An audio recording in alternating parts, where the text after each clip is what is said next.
So imagine that you have a soccer team where every player on that team is handpicked and they're world class.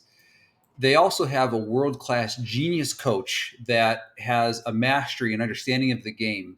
And this coach tailors every individual player to a specific position based off of their physical gifts, based off of their personal preferences, and based off of where their athletic gifts lie and their fitness levels. So everything's tailored down to the very last detail to each individual.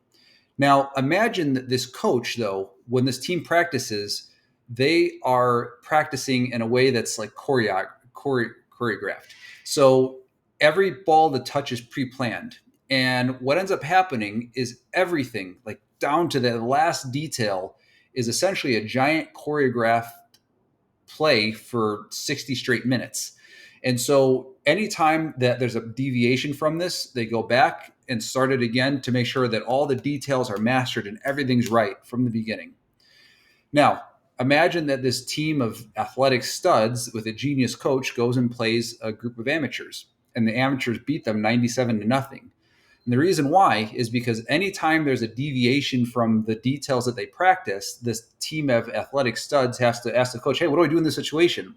And the coach is yelling from the sideline, do this, this, and this. And then, if they manage to get it off without the ball stealing, then the next person has to say, what do I do in this situation?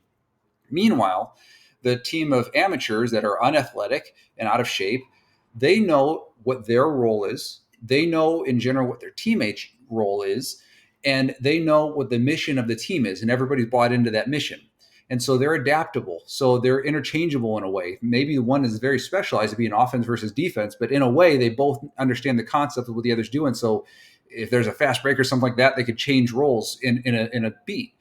And this is kind of what decentralized leadership looks like. And this is what adaptability is going to look like in the years coming forward, where companies that were so reliant on being so efficient at things, they're going to start falling because the second that a nuance comes on, or the second that there's a new variable, they don't have the ability to adapt in the same way that agile companies do.